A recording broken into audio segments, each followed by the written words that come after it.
Assalamualaikum warahmatullahi wabarakatuh. Perkenalkan, nama saya Yohana Adinda Mulia. Saya dari Prodi S1 Keperawatan kelas 2B dengan NIM 2514314201068. Di video kali ini, saya akan membahas materi yang sudah dijelaskan sebelumnya, yaitu tentang anatomi dan fisiologi tubuh manusia dan struktur sel, jaringan, dan sistem tubuh manusia. Oke, yang pertama, saya akan membahas tentang anatomi dan fisiologi tubuh manusia. Anatomi merupakan ilmu yang mempelajari struktur tubuh manusia, baik dari segi bentuk, letak, dan hubungan antar bagian tubuh, atau organ, jaringan, dan sel. Sedangkan fisiologi merupakan ilmu yang mempelajari fungsi kerja tubuh, yaitu bagaimana organ dan sistem tubuh bekerja untuk mempertahankan kehidupan. Jadi, anatomi fisiologi adalah dua hal yang saling bersinergi untuk memahami tubuh manusia, baik dari segi sel, organ, dan sistem kerjanya. Selanjutnya, bagian-bagian tubuh manusia. Tubuh dibagi dalam batang badan atau biasa disebut dengan trunkus. Trunkus dibagi menjadi kepala, leher, dan torso. Nah, torso itu sendiri terdiri atas toraks atau dada, abdomen atau perut, dan pelvis atau panggung. Ekstremitas superior atau yang biasa disebut anggota badan atas dihubungkan dengan trunkus melalui gelang bahu. Gelang bahu terdiri atas tulang klavikula dan tulang skapula. Dan anggota badan bagian bawah atau yang biasa disebut dengan ekstremitas inferior dengan gelang pelvis. Gelang pelvis terdiri atas tulang cassoe dan tulang sacrum. Pembahasan yang kedua yaitu tentang sel. Sel adalah bagian terkecil dari makhluk hidup yang hanya bisa dilihat dengan mikroskop. Berarti, bagian terkecil dari tubuh manusia adalah sel.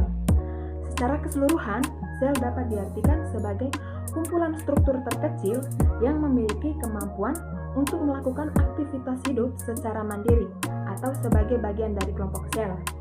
Terdapat dua macam jenis sel, yaitu yang pertama, sel prokaryotik, yang merupakan jenis sel di mana belum mempunyai dinding nukleus, dan yang kedua yaitu sel eukariotik, yang merupakan sel yang sudah mempunyai dinding nukleus.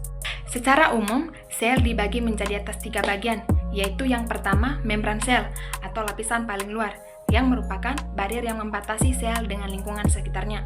Membran sel itu sendiri tersusun dari lapisan protein dan lapisan lipid rangkap 2 atau lipid layer. Nah, fungsi dari membran sel ini adalah memberikan bentuk sel itu sendiri, melindungi isi sel agar tidak keluar dari sel, dan mengatur molekul yang bisa keluar dan masuk ke dalam sel. Hal ini menjadikan membran sel sebagai dinding semi permeabel atau yang biasa disebut dengan selektif permeabel karena bisa mengatur zat-zat tertentu yang masuk ke dalam sel maupun yang bisa keluar sel. Bagian yang kedua yaitu nukleus. Nukleus merupakan inti sel yang mengandung genetik. Nukleus berada di tengah sel dan mengandung benang kromosom. Benang kromosom ini merupakan pembawa sifat yang akan diturunkan ke generasi di bawahnya melalui untayan DNA dan RNA. Dan yang terakhir adalah sitoplasma. Sitoplasma berupa cairan kental yang tersusun dari air, senyawa organik, yaitu protein, gula, lemak, enzim, hormon, dan garam mineral.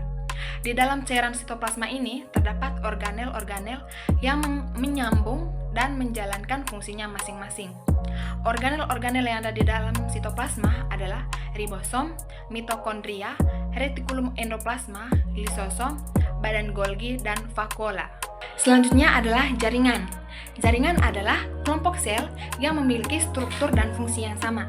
Jaringan dasar dalam tubuh dibagi menjadi 4, yaitu yang pertama jaringan epitel. Jaringan epitel merupakan kumpulan sel yang menutupi permukaan tubuh, baik bagian dalam maupun bagian luar. Yang kedua, jaringan otot. Jaringan otot adalah jaringan yang memiliki kemampuan untuk berkontraksi sehingga dapat melakukan suatu gerakan. Ada 3 jenis jaringan otot yang memiliki struktur dan fungsi yang berbeda, yaitu otot lurik atau otot rangka, otot polos, dan otot jantung. Kemudian yang ketiga, jaringan saraf. Jaringan saraf adalah jaringan yang berfungsi untuk menghantarkan impulsif saraf. Jaringan ini terdiri dari kumpulan sel saraf atau disebut juga neuron. Neuron terbagi menjadi 3 bagian, yaitu dendrit, badan sel, dan akson. Dan yang terakhir adalah jaringan ikat. Jaringan ikat merupakan jaringan yang dapat melengkapi kerangka badan yang memiliki fungsi sebagai penghubung, pengikat, dan penunjang jaringan lain. Dan kemudian pokok pembahasan yang terakhir adalah sistem tubuh manusia. Sistem tubuh manusia dibagi menjadi 13 bagian. Yang pertama, sistem rangka. Yang kedua, sistem otot. Yang ketiga, sistem peredaran darah. Yang keempat, sistem pencernaan. Yang kelima, sistem endokrin. Yang keenam, sistem saraf. Yang ketujuh, sistem pernafasan. Yang kedelapan, sistem kekebalan tubuh. Yang kesembilan, sistem limfatik. Yang kesepuluh, sistem ekskresi. Yang kesebelas, sistem urinaria. Yang ke-12, sistem reproduksi, dan yang terakhir, sistem indera.